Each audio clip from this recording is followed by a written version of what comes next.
સ્થાનિક સ્વરાજ્યની ચૂંટણીને લઈને TV13 પર મોટા સમાચાર। જી હા, ભાજપ દ્વારા હજી નામની જાહેરાત નથી કરવામાં આવી, ત્યારે ભાજપના લિસ્ટને લઈને સુરતના દાવેદારોમાં ભારે ઉત્સાહ દેખાઈ રહ્યો છે। 120 માંથી 45 જેટલા સંભવિત ઉમેદવારોને ફોન પર કન્ફર્મેશન આપી દેવામાં આવ્યું હોવાની જાણકારી સૂત્રો દ્વારા મળી છે। 93 કોર્પોરેટરમાંથી 20 થી 30% ઉમેદવારોને રિપીટ કરવામાં આવશે। કન્ફર્મ રિપીટ કોર્પોરેટરને ફોન પર માહિતી પણ આપી દેવામાં આવી છે। તૈયારી માટેની આજે ભાજપ ઉમેદવારોની યાદી જાહેર થાય તેવી શક્યતા દેખાઈ રહી છે। એવામાં યાદીમાં જૂના જોગીઓના પત્તા કપાય તેવી પણ સંભાવનાઓ છે। નિયમ અનુસાર 19 કોર્પોરેટરોના પત્તા કપાશે। 60 વર્ષથી ઉપરના 13 અને 3 ટર્મ વાળા 6 ઉમેદવારોના પત્તા કપાશે તેવી સંભાવના હાલ તો વ્યક્ત કરાઈ છે। એસોસિએટ એડિટર દેવેન ચિત્તે લાઈવ જોડાઈ ગયા છે। દેવેન, જે પ્રકારે યાદીના નામો છે તે તૈયાર થઈ ગયા છે, યાદી ટૂંક સમયમાં જાહેર થઈ પણ જશે, પરંતુ યાદી જાહેર થતાની પહેલા જે કન્ફર્મ ઉમેદવારો છે તે લોકોને અંદરખાને જાણ કરી દેવામાં આવી છે। ડોક્યુમેન્ટ્સ તૈયાર રાખવા માટેની તમામ તૈયારીઓ માટેની જે વાત છે તે સૂચના આપી દેવામાં આવી છે। ક્યાં સુધીમાં નામની જાહેરાત થવાની શક્યતા, બીજું કે કયા નામો લાગી રહ્યા છે, સંભવિત નામો, કોના પત્તા કપાઈ શકે છે આ વખતે?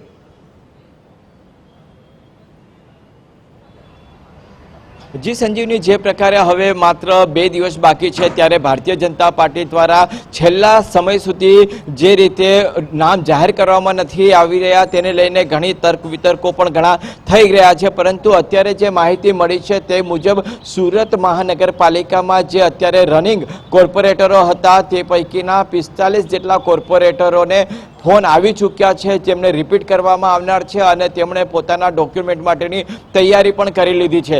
ખાસ કરીને જે લોકોને રિપીટ કરવામાં આવ્યા છે તે અત્યારે સુરત મહાનગરપાલિકાની જે બોડી હતી તે બોડીની અંદર સક્રિય હતા અને તેઓ અલગ અલગ હોદ્દાઓ ઉપર પણ રહી ચૂક્યા છે। જેમ કે અત્યારે આપણે વાત કરીએ તો દિનેશ પુરોહિત જે છે તેમને પણ રિપીટ કરવામાં આવી શકે છે, રાજન પટેલ છે તેમને રિપીટ કરવામાં આવી શકે છે, બીજી તરફ જે વિજય ચોમાલ છે તેને પણ રિપીટ કરવામાં આવી શકે છે। આવા અનેક જે અલગ અલગ હોદ્દાઓ ઉપર અને ચેરમેન રહી ચૂક્યા છે તેમને રિપીટ કરવામાં આવશે, પરંતુ આ હોદ્દા ઉપર જે 60 વર્ષ કરતાં વધારે ઉંમરના હશે અથવા તો 3 ટર્મથી વધુ વખત જેમણે ઇલેક્શનમાં ઝંપલાવ્યું છે અને તેઓ ભારતીય જનતા પાર્ટીના કોર્પોરેટર રહી ચૂક્યા છે તેમના પત્તા કપાવવાની પૂરેપૂરી શક્યતાઓ જે છે તે અત્યારે હાલ દેખાઈ રહી છે।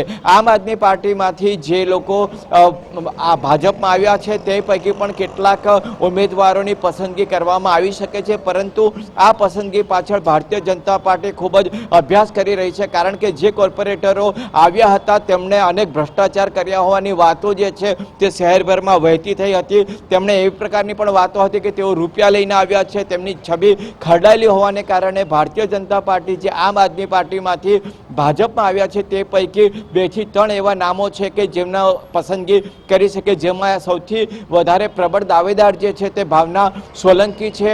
તેઓ જ્યારથી ભાજપમાં આવ્યા છે ત્યારથી તેમની કામગીરી ખૂબ સારી રહી છે, તેમની છબી પણ ખૂબ જ સારી છે, એટલે કદાચ તેમને ટિકિટ મળી શકે તેવી પણ શક્યતાઓ છે। રૂતા ખેનીનું નામ જે છે તે સામે આવી રહ્યું છે, શ્વેતા ક્યાડા જે છે તેનું પણ નામ સામે આવી રહ્યું છે। અન્ય જે કોર્પોરેટરો છે તેમની છબી ખરાબ હોવાને કારણે કદાચ તેમને મળી શકે તેવા પ્રકારની અત્યારે શક્યતા દેખાઈ રહી નથી। બીજી તરફ જે પ્રકારે આપણે જોયું છે કે નિરીક્ષકોની સામે જે ટિકિટની માંગણી કરવામાં આવી તેમાં સૌથી વધારે ચર્ચાસ્પદ ચહેરો જે છે તે ધાર્મિક માલવિયા હતા। ધાર્મિક માલવિયા પોતે આમ આદમી પાર્ટીના ધારાસભ્યની ચૂંટણીના ઉમેદવાર રહી ચૂક્યા છે અને તેઓ પાટીદારનો ચહેરો હોવાને કારણે શક્ય છે કે ભારતીય જનતા પાર્ટી તેમની પસંદગી કરી શકે અને તેના કારણે જે પાટીદાર ચહેરો છે તેનો એક માહોલ જે છે બનાવવા માટેનો પ્રયાસ જે છે તે પણ કરી શકે છે। બીજી તરફ અલ્પેશ કથેરિયા જે છે તે પણ ભાજપમાં જોડાયા છે અને તેમની પત્નીને પણ ટિકિટ મળી શકે તે પ્રકારની શક્યતાઓ અત્યારે દેખાઈ રહી છે।